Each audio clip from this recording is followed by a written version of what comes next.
We're at a great point in our 7 points. The 5th point, which is, how do we evaluate our practice? Why are we spending all this time and energy doing something? And is it getting us somewhere? And I think all too often there's a lot of people that have some form of a practice, or they go to teachings, or they do my practice. And unless we check in with that, we could be spending a lot of time and energy in a direction that fundamentally is not very helpful. Just because of habit, just because of that's what we do, or that's the group of people I'm with, or that's who I like to be around, or so many people identify with certain things, they just do certain things without really asking, well, why am I doing it? And is it really beneficial to my life? When I taught high school, one of the things that I would often ask my students before we started class, is write a brief thing. Why are you here? Why are you here? Because they didn't think about it. It's just the next class, the thing I have to do, you have to do. Well, why are you here? Where are you and why are you here? And when they pause about it, they would start to think, well, I'm here because I would like to have a life. I would like to have a job. I don't want to be a statistic. I want to have some opportunity. But that's not what was on their mind prior to sitting down. And we don't check. Why am I here? Then, now that I'm here and I'm in this process, am I engaging in it in a way that's meaningful, that's going to get me somewhere? The other thing with students in school, I was talking the other day with stepson, is we'll spend a lot of time and energy sometimes going to the right school. What college should I go to? What's a good school with this background? And I really like a degree, so we shop around. People go and do college visits. And then finally, I got into the school I wanted to get into. I'm there, and then I go to class one day, and there's a sign on the door, and it says, class is canceled. And everybody celebrates. Cool, I don't have to go to class. I always found that fascinating in college. I don't have to go to class. When actually we might be thinking, hey, this is not fair. I paid a lot of money to be here to have this education. But that's not what's happening. What's happening is, cool, I don't have to go to class today. And, so a lot of times things happen. We haven't really checked. Wait a minute, Nowadays, I think a lot of people are looking for colleges not by the rigor. Hey, which one is going to cost the least, and how can I get through it, and how can I get a piece of paper at the end?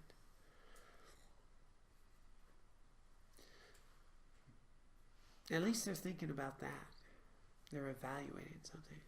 So when it comes to Dharma practice, when it comes to a practice that leads to liberation of all mental and emotional afflictions, we might want to bring some discernment to that.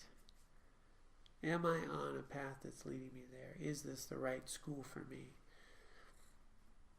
And are these practices working in my life? Are they getting me somewhere? Are they attenuating the problem, the mentally afflicted states? And so we need to check in and see, is this beneficial? And if not, why not? Is it me? Is it the program, right? I mean, the college isn't going to help me if I'm celebrating every time I don't have to go to class.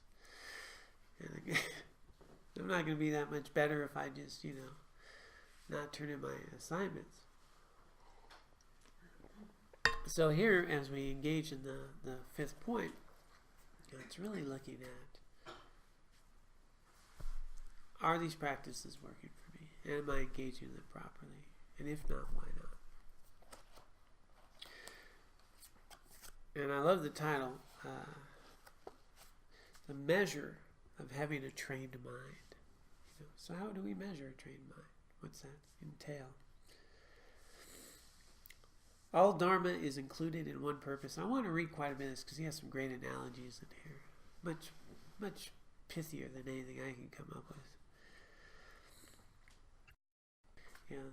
The I, John, I, existing as some independent, intrinsic thing that's separate from everything else, that there's no more intrinsic truth to that, no reality to that. Any different than a rabbit with horns. Or up here we'd call it, was it jackalopes? Jackalopes. Yeah, jackalopes.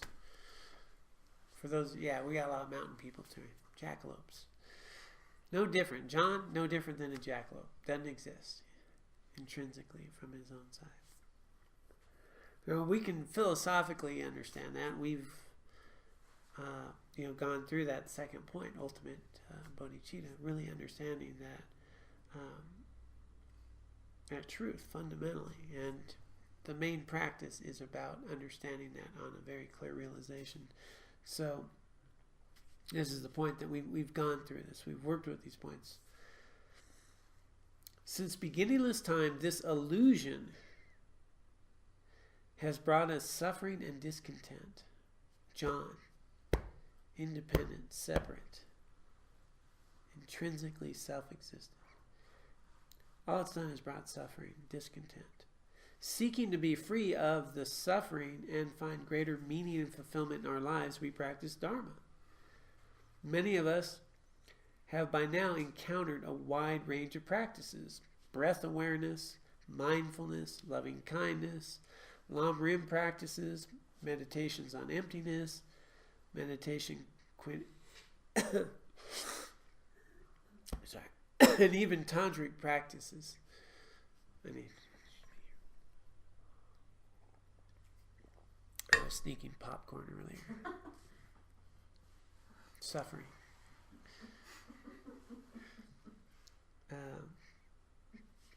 And even tantric practices. So we've done these wide range. Many of us have really looked at different things, done different practices. All of these practices, all the teachings of Buddhists, all the commentaries serve one purpose. And that's to subdue our self-grasping. That I, that John, that self-cherishing attitude. So that, the title of this subtitle is All Dharma is Included in One Purpose. That's the purpose. Because that's the source of all mental and emotional afflicted states. It's really thinking John is self-existent. I need a cushion like that. And, my mala beads, and these are really nice. Boy, if I had mala beads like that, man, and we're going what retreat, man. If I can go to that retreat, if I can get there, and then so. Instead of my practice suddenly becomes a grasping at where do I want to go, who do I want to be with, how's my meditation thing going to be, and these things. So sometimes our practice actually is increasing these 8 worldly concerns. He calls here the 8 mundane concerns: pain and pleasure, gain and loss, praise and blame, honor and dishonor. I use reputation, good reputation, bad reputation, yeah. Because we can get really caught up in that. Our practices can do that. If our practice does not diminish self-grasping, or perhaps even enhances it, then no matter how austere and determined we are, no matter how many hours a day we devote to learning, reflection, and meditation, our spiritual practice is in vain. It's missing everything. It's just missing the whole point. I often will bring up an event, even a teaching His Holiness the Dalai Lama, when I was helping coordinate that. There's a lot of grasping around wanting to be close to His Holiness. And there's a lot of clinging. And you literally have people pushing other people out of the way so that they might have a chance to be a part of His compassion. And it's really sad to see those sides of even pretty seasoned practitioners overcome their own, way of being in the world just to be a little closer or to get this blessing and do that stuff. So it can work in some real interesting ways. And when he's just making a very clear point here, that's not the point of Dharma. Not to make me feel good or important or blessed or this or that. It's actually to reduce a grasping of a sense of John that exists inherently. which is the source of the grasping, who would be blessed? Well, John. Don't you know I'm blessed, man? Let me show you how many blessing cords I got.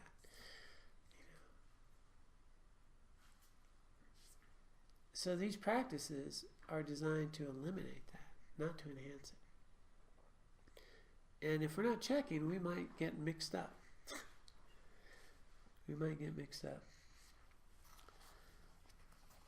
A close derivative of self-grasping is the feeling of self-importance. Such arrogance or pride is a very dangerous pitfall for people practicing Dharma, especially in Tibetan Buddhism, with its many levels of practice, the exalted aspirations of the Bodhisattva path, and the mystery surrounding initiation into Tantra. We may easily feel part of an elite practice. Moreover, the philosophy of Buddhism is so subtly refined and so penetrating that as we gain an understanding in it, this also can give rise to an intellectual pride. So they call it the path of the razor's edge often, because we can easily fall into it, and we see it, of actually creating more ego instead of eliminating.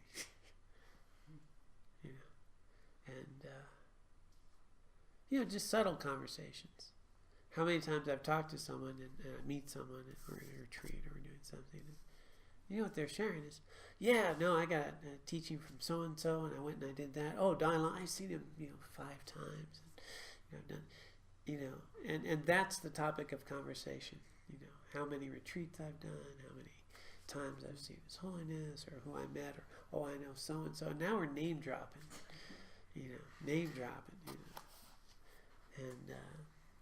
and so these things happen often. We don't even think about it, right? We just subtle. We just, and we might even have a sense of real deep gratitude that we've had those opportunities. But rather than just resting in the gratitude, I'm sharing it with somebody.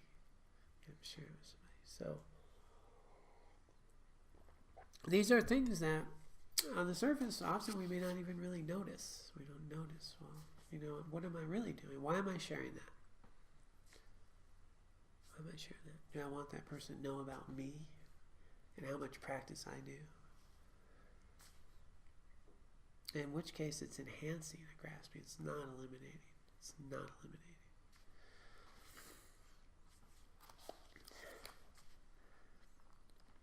But if these are the results of the practice, this pride,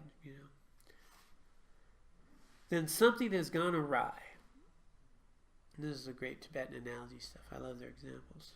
Something's gone awry. Recall the well-known saying among Tibetan Buddhists that a pot with a little water in it makes a loud noise when it's shaken. Little water makes a loud noise, But a pot full of water makes no noise at all. People with very little realization often want to tell everyone about their insights that they've experienced, the bliss, the subtleties of their meditation, and how it has radically transformed their life. But those who are truly steeped in realization do not feel compelled to advertise it, and instead simply dwell in that realization. They are concerned not to describe their own progress, but to direct the awareness of others to ways in which their hearts and minds can be awakened.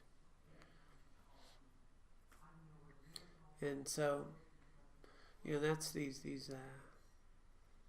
really incredible lamas. And one of my teachers, he shared just universally, every one of his teachers, every one of his lamas, what he found was 2 qualities that were just in all of them. One of them was just humility. It's just fundamentally them, humility. And the other was just a deep level of loving kindness. And that was just across the board. And even His Holiness the Dalai Lama, he does not want any special treatment. And he will share, I'm just a simple monk. He gets that treatment, but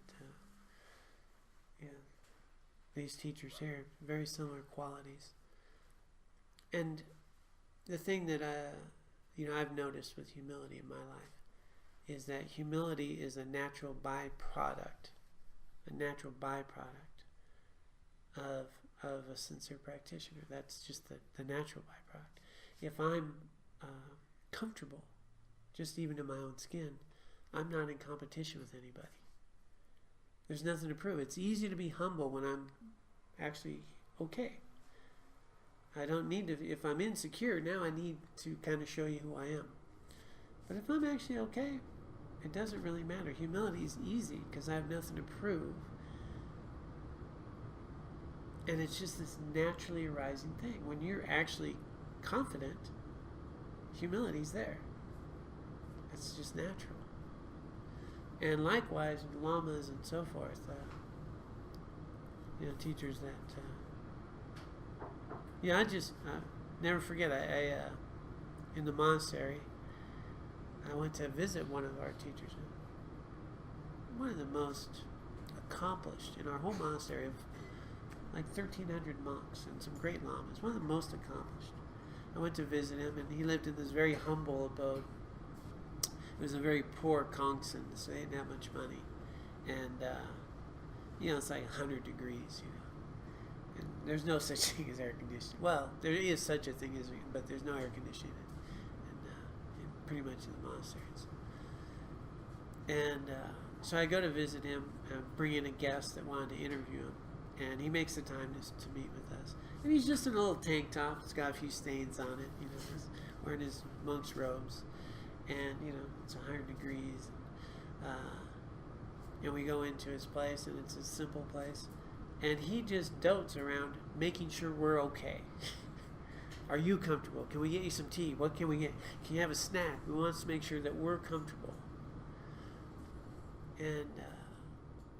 And then he seats us down. And then he just takes his time making sure we're comfortable and answers every question that we have.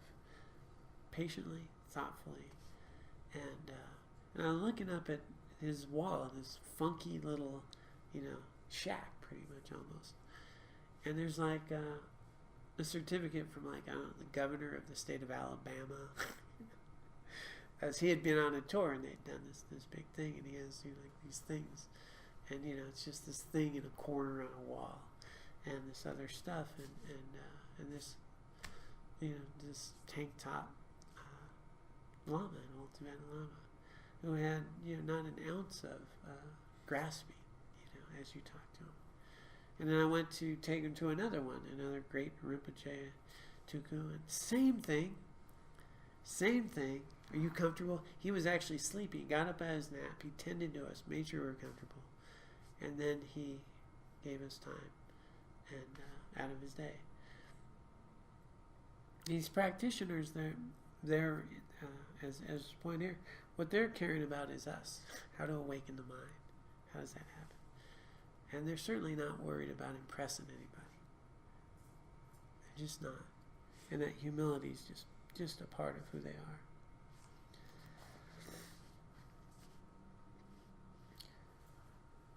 Which leads to the other point, that the biggest obstacle to learning is the presumption of knowledge, right? And so this nice next analogy. As the Tibetan wisdom points out, vegetation does not grow on top of a high mountain, but it grows luxuriously in the valleys. And similarly, a person who feels superior to others learns very little from them and assumes they have nothing to offer someone so far above them. But a person who looks up to others, not just intellectually, but from their heart, is ready to listen to their wisdom.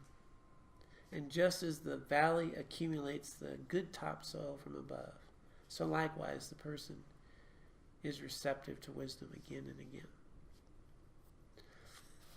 So, they're just making that point again and again that, humility is going to allow us to engage. Well, maybe you have something to share. Maybe you have something to share.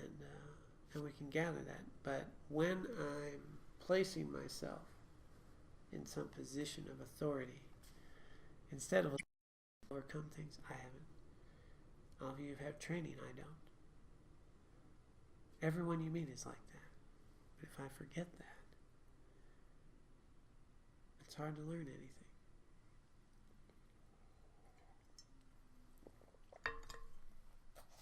So he's really making a point. One of the first things to check in on,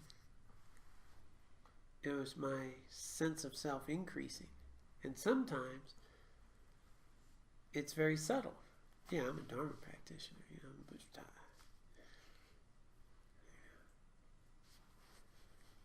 I have a friend in Michigan. She has this other friend who would announce every single day how many times they've meditated. Yep, 346 days, just ching. She texts it to everybody, posts it on Facebook, and just always announcing how much meditation. And the thing is that, somebody could say, well, that's probably not, in the spirit of us going along. But my friend would get irritated by it. And so there's the grasping, right? I don't do that. They do that. And then there's a sense of spiritual pride there, right? I know better than do that. I wouldn't do that. Look at that. And now I'm agitated. And what's agitation? Now it's not decreased, has it? Now I'm agitated. And I think less of them for doing something. See how subtle it can get. Yeah. So we had a good talk around that. So it was interesting. Because what is it about, others doing their thing? Well, why not just having some compassion? Or the fact that they're stating it allows them to actually do some meditation. Who knows? People get points on their meditation timer. And that helps them meditate. They get the point.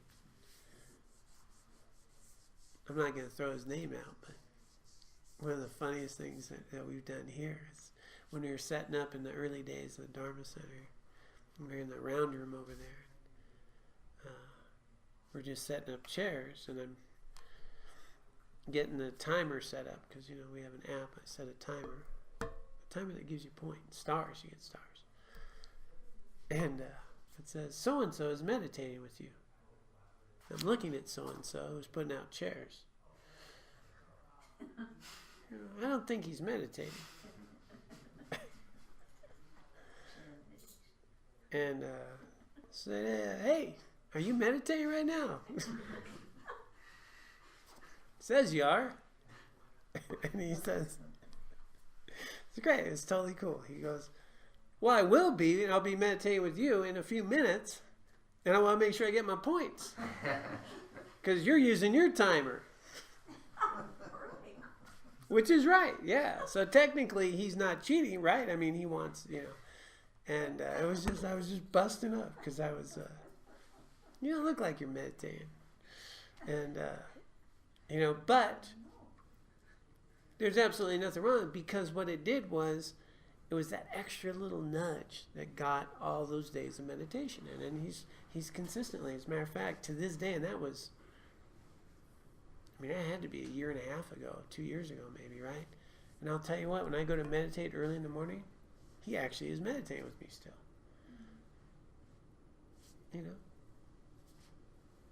So, is he leading in points? I don't keep track. But he might be. Yeah. He may not even be doing points anymore. I don't know. So, yeah. Where are you following him?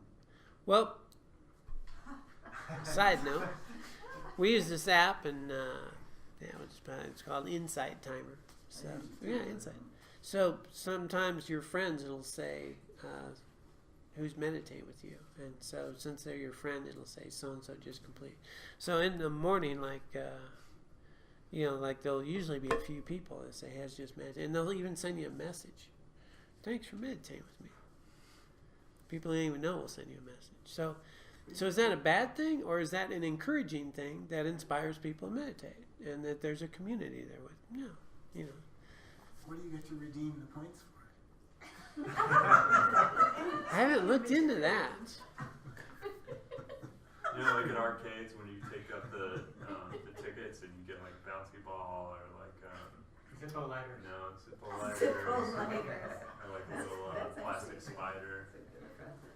Yeah. We should look at that. What do the stars get you? Well, there's different. Oh, they get you a different color star.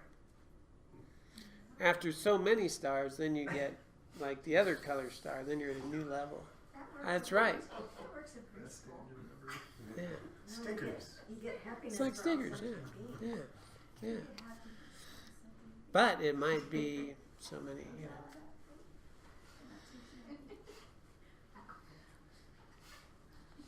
Days off for meditating.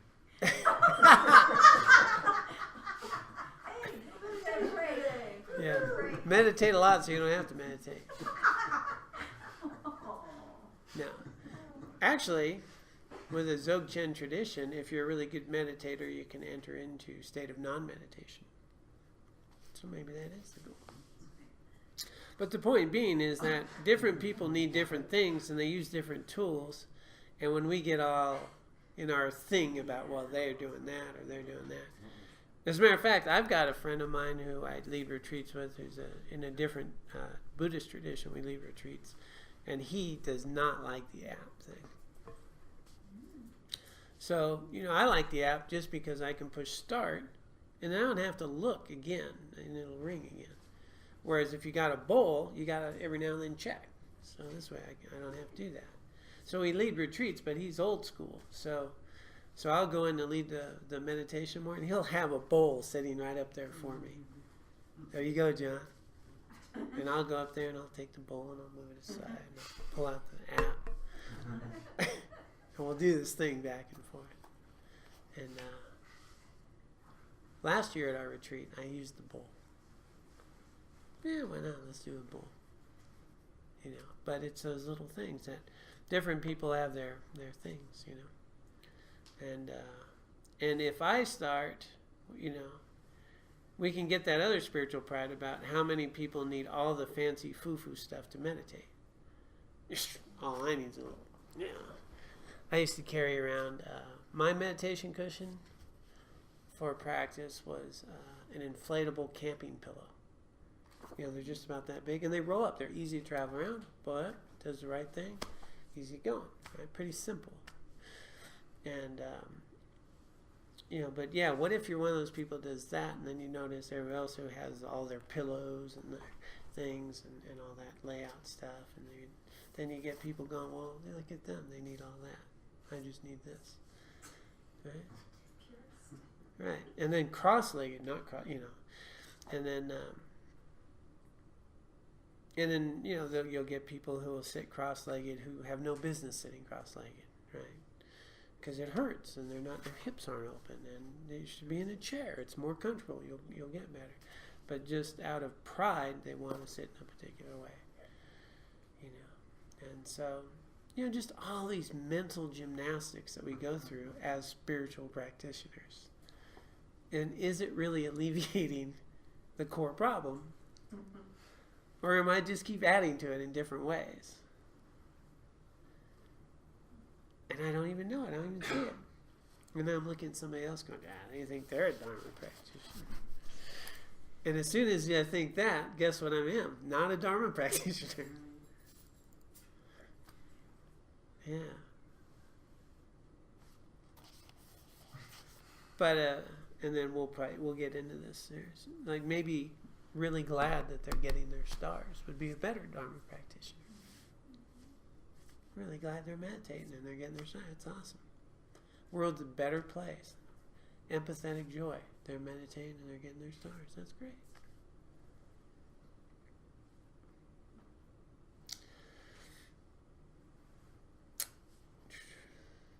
So although we try to engage in our spiritual practice according to our own abilities, it's very helpful to have some criterion by which we can estimate our progress. So here's a crucial test. How has our sense of personal identity been influenced? That's very something to look at. Because now I got these other labels. I'm a Dharma practitioner. I'm a this, I'm a that. How's it influenced? Is it stronger? Is it about the same? Is it weakened? The stronger our self-grasping, the more easily it gives rise to irritation, anger, and resentment. It also gives rise to attachment and actually forms the basis of self-centeredness. We can check the level of our own self-grasping by checking on the derivative mental distortions and obscurations that arise from its root. So he's saying that basically if I'm frustrated, agitated, judgmental, those things, well, that's coming from a stronger sense of self. And so once again, you can have that person, who gets agitated because, kids are playing outside and I'm trying to meditate. Is that, well, I'm agitated. Well, that's a sense of self, and they shouldn't be that way, and grasping. On a more optimistic note, if we find that our practice results in a decreased self-grasping, we can recognize its authenticity. This too distinguishes a true Dharma practitioner from one who is merely a practicing facsimile. Keep in mind that one can be a great scholar and an articulate speaker, or spend many hours of meditation without being an authentic Dharma practitioner at all. So he's making the distinction. An authentic Dharma decreases self-grasping. If it's not doing that, it doesn't matter what you're doing. It's not Dharma. So it's a very clear criterion. There's a story which one of these days I should actually get right. But, the similar thing is, what happens is people get older, especially just in general, but in Tibetan culture, they start thinking about their Dharma practice. Mortality is an interesting thing. And, now they start doing practice, and so the story goes, and I'll hack it up, but you'll get the point, is, so this guy's, older Tibetan, he starts to, going to die, start doing my practices, so, he sit down and, doing his meditation, and, he's sitting there meditating and all that and everything, and, an old monk comes by and goes, it's a great meditation practice, but wouldn't it be better to do Dharma? I thought I was doing Dharma, well, scripture, so text. So then he gets out there, he starts doing the text, he's studying the text. Next day, old monk comes by and says, it's great that you're studying the text there, but wouldn't it be better to do Dharma? And then, then he goes and starts doing his prostrations, his Nindro type practices, and so he's just doing that, and he's going to do that. And same thing, old monk comes by and says, that's great that you're doing that, but wouldn't it be better to do Dharma? And so he's making the same point that, what's the motivation? What's the motivation? Why are you doing what you're doing? And is it so that I don't have a rebirth in hell? Is it so I, again, a self-grasping of self and things, or am I, why am I engaged in practice? What's my motivation? Because Dharma has one purpose, and that's the point. It has one purpose. And if that's not the direction, well, it's not the Dharma. It's not the ultimate nature of truth. And so it's a very clear criterion. And it's helpful because it's not how many hours we do stuff. It's whether or not it's eliminating that self-grasping.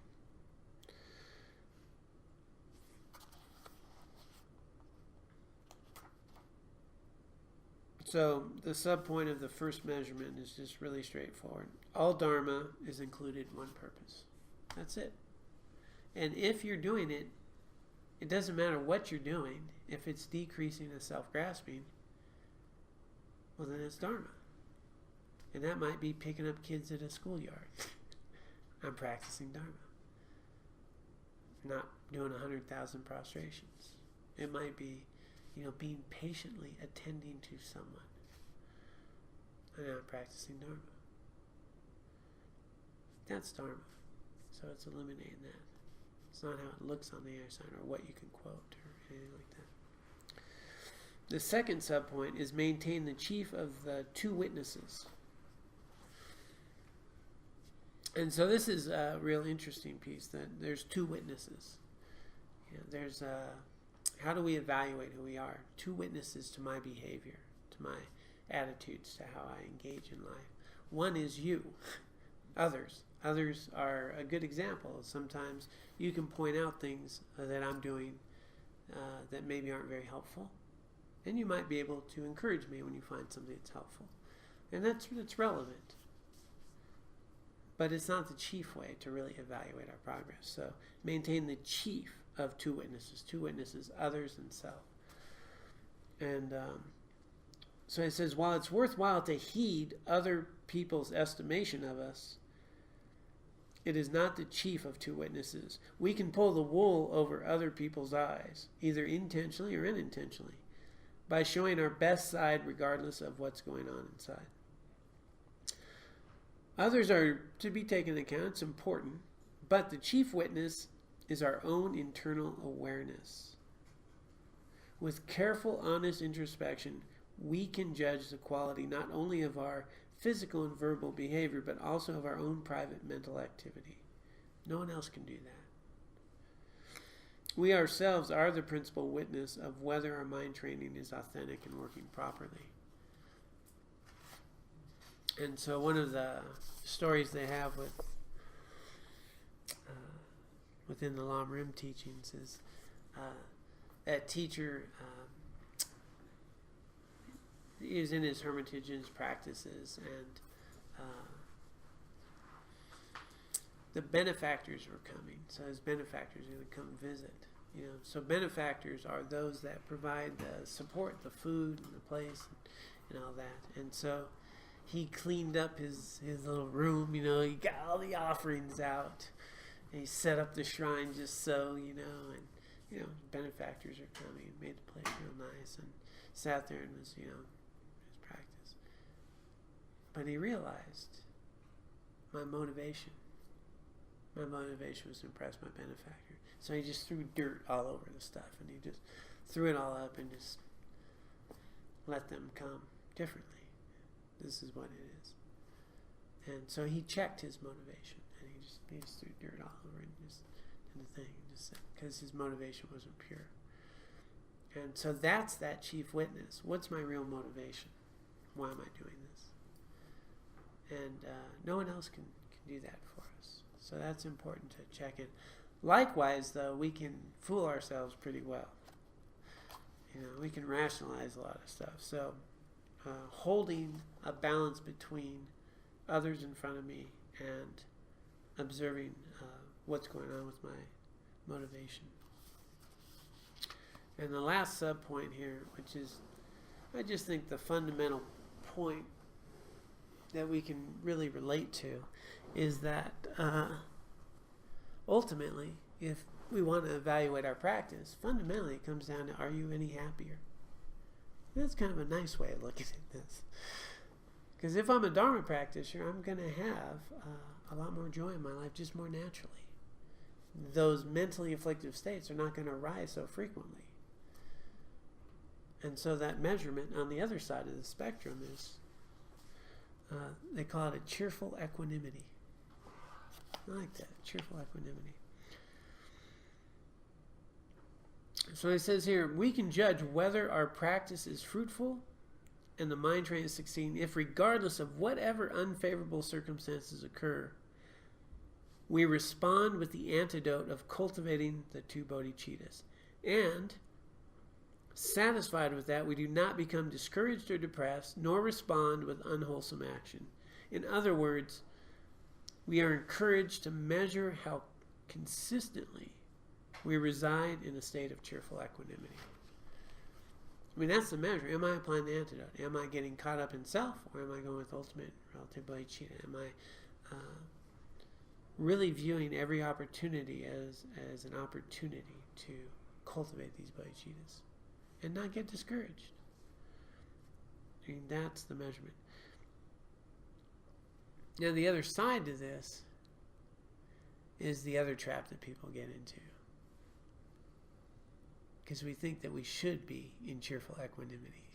And when I fail, now I'm a lousy Dharma practitioner. I'm never going to get there. So the point here is about being discouraged or not being discouraged. And so I found over the years that the biggest problem that just consistently comes up time and time and time and time again is people being too hard on themselves, comparing who they are with some idea of who they ought to be. Right? And I'm telling you, if I'm comparing me with the Dalai Lama, I got news for you. Not even close. Right? And I'm going to lose all the time. I'm just going to lose all the time. So the context that they're saying is that we're evaluating from where we began, not where we think we ought to go. I mean, it's important to aspire to something, to hold this in mind.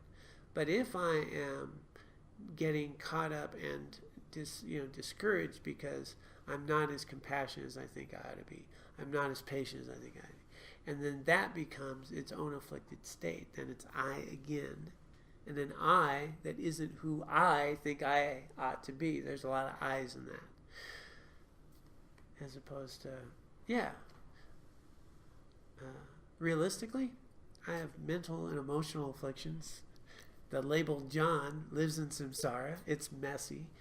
And there's a lot of states that I'm working through to get better. And so the measurement needs to go from previous to now. So going back a year, going back a couple of years. Then we can know, are there less mental afflictions? Am I happier than I used to be in general? Am I less reactive than I used to be a year ago, 2 years ago? Not, am I the Dalai Lama yet? And if I'm not, I'm a freaking idiot who's never getting anywhere. Not going to go very successful there. So, so he is making this point that this measurement is, in general, we're going to find that we tend to be more content, more cheerful, more optimistic. As we become, let's see, no, I'm going to skip that. We go. So after a while, the practice of transforming unfavorable circumstances into the past becomes spontaneous. Like this just becomes a habit. Difficulties come, here's what we do. And we find ourselves knowing naturally how to apply each circumstance into the past. And this provides an ongoing state of contentment that is not contingent upon a pleasant external stimuli. A skilled horseman does not fall off his horse even when his mind wanders or he drowses. Likewise, when we are very familiar with mind training, we will not fall into depression or unwholesome responses as soon as we meet with abuse or contempt. Instead, the mind rises spontaneously to the occasion and uses the opportunity to cultivate bodhicitta. So, is that happening more frequently? Am I less reactive than I used to be? These are things we want to look at. If I find that I'm more reactive or about the same, there's a thing. But am I, in general, just a little less reactive, a little more problem solving, a little more understanding the impermanent nature of what's arising? And more importantly, am I then automatically thinking about this is an opportunity to cultivate merit and wisdom to benefit all beings? Is how can I be helpful? How can I improve this? Then that becomes an automatic response. And then that, over time, as we engage in our practice, are we watering that seed to be the more reflexive state? And it will happen if we're doing these practices. As we examine our practice by these measures, if we find that they do not describe our present state, this does not mean that the work is finished. No, I'm sorry, let me reread that. If we find that they do. So if we are getting better, that's saying the work's not finished. So if we find we are more content, more in a state of equanimity, it doesn't mean that we're done. It simply means that we've learned how to do the practice. The task is then to become more skillful and continue to refine the mind. The 7-point mind train really synthesizes the core of the Mahayana Buddhist teachings of the Bodhisattva path. Some of the practices are very difficult, others are more readily accessible, but it is important to estimate how we are doing, and on this path it is possible. And that's really one of the benefits of this particular path. He's going to make a point here. Other paths that are aimed at like sudden awakening lead to an unmapped journey that may offer no clear indication of progress. You're just doing this. And you don't know, am I making progress? Not progress, And then maybe I'm awakened, maybe not. I don't know. It's all vague. Here it's very clear, very clear. In contrast, this practice, we have a definite signpost. They're all along the way. Look at our mental distortions and see how they're doing. After practicing for a month, a year, 6 years, are the mental distortions somewhat diminished? Do wholesome qualities arise more readily, more frequently, more deeply? At the very root of our mental distortions is self-grasping attenuated. Is there less self-centeredness and greater humility? Because they're automatically intertwined. Is there more loving concern for the welfare of others? All of these are causes that lead either to well-being or to misery. So fundamentally, are we happier? Are we happier? Another sure sign comes from ourselves, our chief witness. How do we feel? Are we more contented people? This is especially useful if we can look back over a couple of years or so. Is our mind more cheerful, more serene? If the answer is yes, the practice is working. Its purpose is to give us greater happiness and to lead us to awakening so that we can be of greater service to others. Indeed, the fruit of the practice is happiness and good cheer, not in some longed-for day in the future, but right during the practice itself. So, this is one of those great sayings. His Holiness, is like the whole point of life is to be happy. And he's not talking about a seasonal ski pass.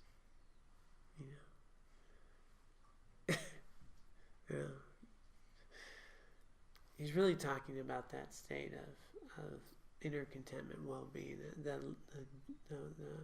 the natural blissful state of connection that's already existent, of being connected to that. And it's blocked by John.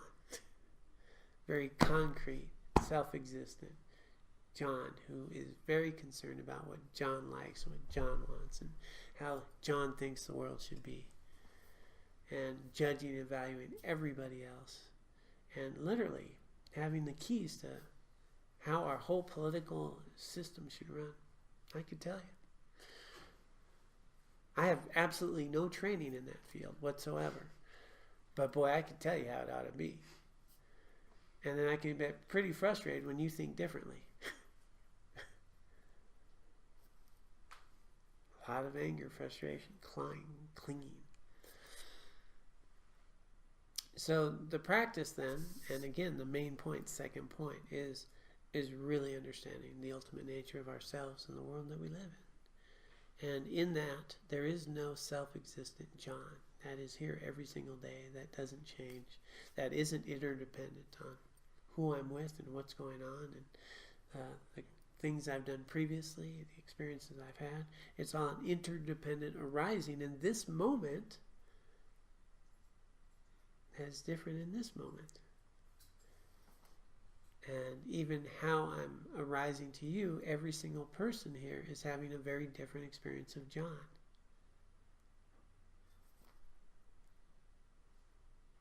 But we think, well, that's John, and I'm so-and-so, and this is how it is. And we don't understand the interdependence of this moment, and how I'm arising. And I'm arising differently in different moments. And how I perceive the world is different based on what I'm attending to and why I'm attending to it. The interdependence arising keeps coming. And that's just the way things are. It just doesn't seem like it. It seems very concrete, very objective. And I know Charlie's always like that. Do I really know Charlie? Or, I mean, how much time have I spent with Charlie in my lifetime? How many things has he done? I don't know. And, but we just stick a label. I know Charlie. Known him for 20 years. I know what he's like. And you find out that thing, right? Oh man, I couldn't imagine he's like that. Same thing with us, we get very concrete about these. So all of these practices support one purpose, is to let go of grasping onto the source of all of my suffering. That I'm much more important than anything else in this environment. Self-cherished attitude. And as I let go of that, and it's actually living in reality. Seeing clearly. As that lets go, those afflicted states naturally go, because there's no place for them to arise. And so one of the sort of pithy points in meditation on self is to notice when I'm afflicted. Notice when I'm agitated. Notice when I'm this. Because that's telling me something. It's telling me I'm really hanging on to something that's not true. So they're little guideposts, and we might actually notice that more. Notice those judgments around that person who announces every time they meditate. Good for them. Glad they're meditating.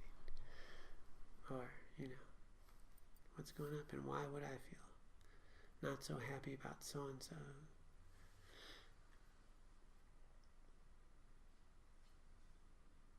Yeah, so it's real clear. And it's also important to know to check in, because often we don't. We just do stuff and we do it for a while.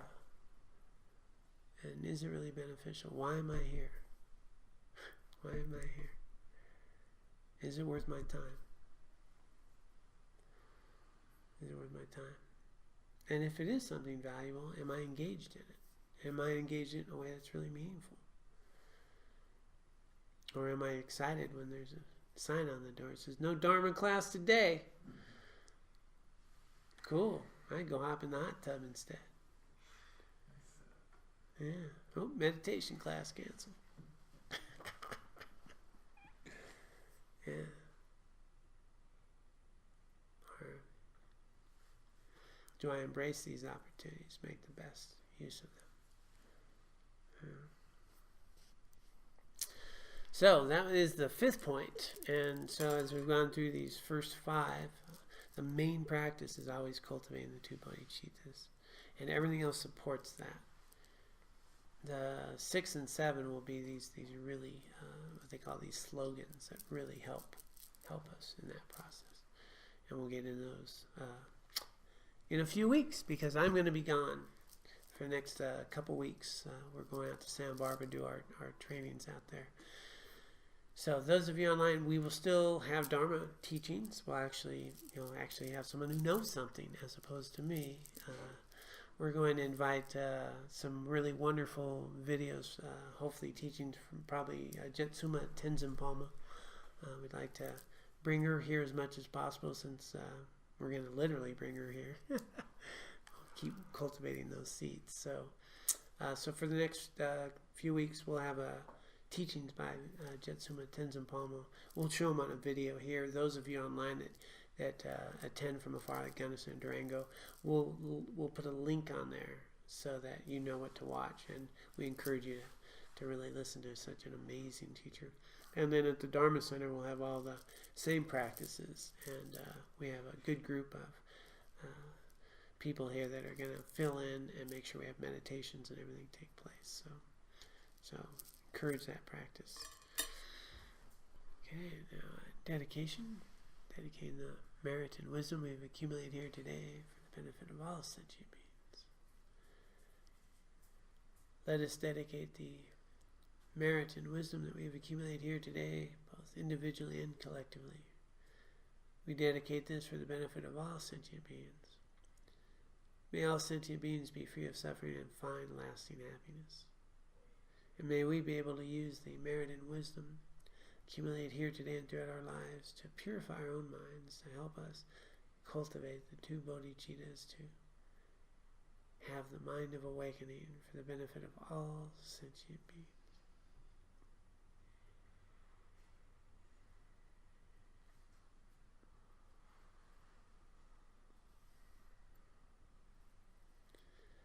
All right, well, thank you all so much for coming, and please stay and let's have a little meal together.